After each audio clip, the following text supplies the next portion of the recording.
दोस्तों आज हम जानेंगे कि 20 multiple choice questions related to pharmaceutical analysis in redox titration. जो फार्मास्यूटिकल एनालिसिस में जो रेडॉक्स टाइट्रेशन होता है या फिर कहें तो ऑर्गेनिक केमिस्ट्री में जो भी रेडॉक्स टाइट्रेशन होती है, जो भी केमिस्ट्री में आप 10th 12th 11th यानी जो भी कहीं भी पढ़ते होंगे उसमें जो रेडॉक्स टाइट्रेशन होता है उससे रिलेटेड हम 20 MTQ क्वेश्चन आज जानेंगे कॉम्पिटिटिव एग्जाम के लिए।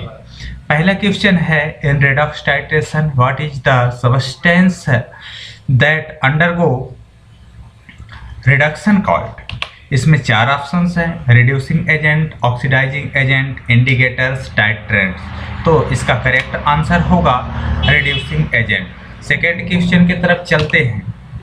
तो सेकेंड क्वेश्चन हमारा है, which of the following is an example of a primary standard use in redox titration.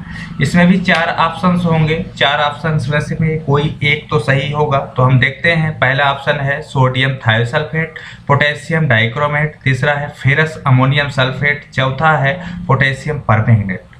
हम बात करते हैं जब रेडॉक्स टाइट्रेशन की, तो उसमें जो हमारा पोटेशियम परमैंगनेट होता है वो स्ट्रॉन्ग ऑक्सीडाइजिंग एजेंट होता है और वो सेल्फ इंडिकेटर के रूप में वर्क करता है। तो इसलिए हमारा आंसर होगा डी, जिसको कहते हैं पोटेशियम परमैंगनेट। देखते हैं अब नेक्स्ट क्वेश्चन क्या है। तो नेक्स्ट क्वेश्चन ये है, what is the standard solution called that is used to determine the concentration of an analyte in redox titration. जो स्टैंडर्ड सॉल्यूशन होता है उसमें किसका हम कंसंट्रेशन डिटरमाइन करते हैं। तो फर्स्ट ऑप्शन है टाइट्रेंट, सेकंड है इंडिकेटर्स, थर्ड है एनालाइट और चौथा है रिड्यूसिंग एजेंट। तो इसका करेक्ट आंसर होगा टाइट्रेंट। तो भाई साहब अपन टाइट्रेंट्स को ही कंसंट्रेशन डिटरमाइन करते हैं, तभी तो टाइट्रेंट्स आंसर होगा। नेक्स्ट क्वेश्चन की तरफ चलते हैं। नेक्स्ट है हमारा, विच of the following is not an common indicator use in redox titration. तो देखिए बहुत इंपॉर्टेंट या समझने वाली बात इधर हो रही है कि जो common indicator use in redox titration is not a common indicator use in redox titration, यानी जो रेडॉक्स टाइट्रेशन में एनी टाइम यूज नहीं किया जाता है उस इंडिकेटर का नाम बताएं। तो पहला है स्टार्च, दूसरा है पोटेशियम परमैंगनेट, तीसरा है फेरोइन और चौथा है मिथाइल ऑरेंज। तो देखिए इसमें स्टार्च भी यूज करते हैं, पोटेशियम परमैंगनेट भी यूज करते हैं, फेरोइन भी यूज करते हैं और मिथाइल ऑरेंज को यूज नहीं करते, इसलिए हमारा आंसर क्या होगा, मिथाइल ऑरेंज। नेक्स्ट क्वेश्चन देखते हैं, what is the equivalent weight of potassium permanganate that is KMnO4 is acetic medium. देखिए 3 मीडियम होते हैं, पहला एसिटिक मीडियम, दूसरा बेसिक मीडियम, तीसरा होता है न्यूट्रल मीडियम। तो बात किसकी हो रही है, एसिटिक मीडियम की। तो हमारा एसिटिक मीडियम का पोटेशियम परमैंगनेट का इक्विवेलेंट वेट होता है 31.6 ग्राम इक्विवेलेंट। नेक्स्ट क्वेश्चन की तरफ चलते हैं, विच of the following statement about redox titration is true. हमारे पास ऑप्शन है, इसमें से रेडॉक्स टाइट्रेशन को फॉलो कौन सा करता है, वह सत्य कौन सा है और गलत कौन सा है। तो हम किसको फॉलो करते हैं, they involve the transfer of electron between reaction, यानी जब रिएक्शन होती है तो जो रिएक्शन के दौरान जो इलेक्ट्रॉन ट्रांसफर होते हैं वो हमारा क्या है, ट्रू है यानी सत्य है। तो नेक्स्ट क्वेश्चन की तरफ चलते हैं। नेक्स्ट क्वेश्चन है, in redox titration what is the purpose of adding an indicator. जब रेडॉक्स टाइट्रेशन में क्या पर्पस होता है, मतलब क्या होता है कि हम इंडिकेटर यूज करते हैं। तो इसमें 4 ऑप्शन है, पहला ऑप्शन है to measure the volume of the titrants required for the reaction, second option है to change the color of the solution at the end point, option 3 है to enhance the rate of reaction, option D है to neutralize excess titrants. तो मेरा मानना है कि हम indicator क्यों ऐड करते हैं, तो सबका ही सिंपल आंसर रहेगा कि कलर को, सॉल्यूशन को एंड पॉइंट चेक करने में। तो हमारा ऑप्शन होगा to change the colour of the solution at end point. देखिए नेक्स्ट क्वेश्चन की तरफ बढ़ते हैं। तो इधर क्या है, next question, which of the following statement about the end point of redox titration is correct. इसमें भी ऑप्शन है, पहला है it is determined by a sudden change in temperature, it is indicate by a colour change, C point है it occurs when the analyte is completely consume. Last D option है it is always a pH of 7। तो correct answer क्या होगा? It is indicate by a colour change. Colour change करने के लिए indicate किया जाता है। नेक्स्ट क्वेश्चन की तरफ चलते हैं। नेक्स्ट क्वेश्चन है what is the colour change observe when potassium permanganate that is KMnO4 is used as an indicator in redox titration.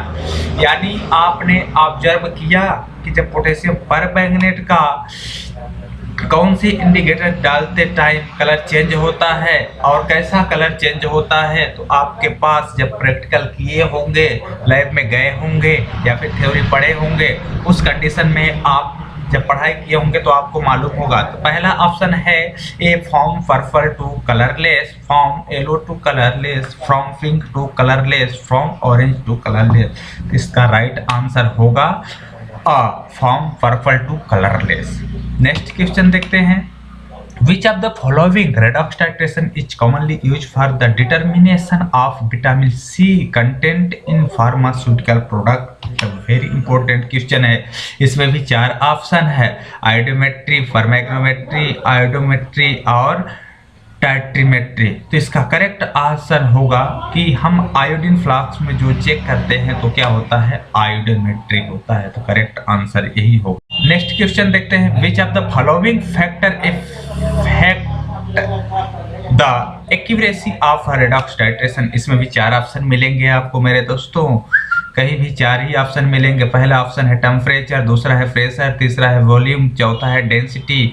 तो जो फैक्टर इफेक्टिंग होता है किसके एक्यूरेसी पे डिपेंड करता है? तो आप कहेंगे टेम्परेचर। तो सही आंसर ही होगा टेम्परेचर। नेक्स्ट क्वेश्चन देखते हैं। Which indicator is commonly use in redox titration of ferrous ion with permanganate? जब फेरस आयन के साथ जब टाइट्रेट किया जाता है पोटेशियम परमैंगनेट या परमैंगनेट को, तो उसमें कौन सी इंडिकेटर यूज करते हैं? तो आपका सही जवाब रहेगा फेरोइन इंडिकेटर। तो that is ferroin indicator. Next question क्या है? In redox titration what is a purpose of adding sulfuric acid that is H2SO4 to the reaction mixing? जब आप redox titration करते हैं उस कंडीशन में आप सल्फ्यूरिक एसिड क्यों ऐड करते हैं? जो 5 ml या 10 ml sulphuric acid potassium permanganate और ऑक्जेलिक एसिड के साथ हीट किया जाता है, तो उसका मतलब क्या होता है कि आप उसे ऐड करते हैं। तो पहला ऑप्शन ए में है to increase the reaction rate, B में है to prevent hydrolysis of the titrants, C में है to provide proton for the reaction, चौथे में है टू स्टेबलाइज द इंडिकेटर। तो देखिए H2SO4 में H आयन को क्या कहते हैं? प्रोटॉन कहते हैं। तो वो क्या कहता है कि प्रोटॉन को ट्रांसफर करता है, तो H आयन होता है यानी प्रोटॉन, उसी को प्रोटॉन कहते हैं। तो करेक्ट आंसर होगा सी। तो to provide proton for the reaction, जब रिएक्शन होती है तो रिएक्शन के दौरान प्रोटॉन को प्रोवाइड कर दिया जाता है, यानी एक जगह से प्रोटॉन दूसरे रिएक्शन या दूसरे एलिमेंट के साथ ऐड हो जाते हैं। नेक्स्ट क्वेश्चन देखते हैं। नेक्स्ट क्वेश्चन है which of the following statement regarding redox titration is a correct? इसमें भी 4 ऑप्शन मिलेंगे आपको। पहला ऑप्शन है it involve the transfer of electron, B में है it is commonly use in the determination of oxidation state, C option में है it is a type of volumetric analysis, D option में है it is request a colourless end point. तो आपका correct answer रहेगा D, it is request a colourless end point. Next option देखते हैं, यानी कहें तो नेक्स्ट क्वेश्चन देखते हैं। नेक्स्ट क्वेश्चन में होता है what is the standard electrode potential of the standard hydrogen electrode SHE at 25 degree Celsius? इसके दौरान भी आपको 4 ऑप्शन मिलेंगे। पहला है +0.0592 वोल्ट, +0.337 और -0.0592 वोल्ट। तो इसका आंसर होगा सी, -0.0592 वोल्ट। नेक्स्ट क्वेश्चन देखते हैं what is the purpose of back titration in redox titration. जब हम मेथड के बारे में बात करते हैं तो उसमें जो वेब टाइट्रेशन होता है इन redox टाइट्रेशन में, तो उसका क्या पर्पस होता है, तो to determine the concentration of the analyte indirectly.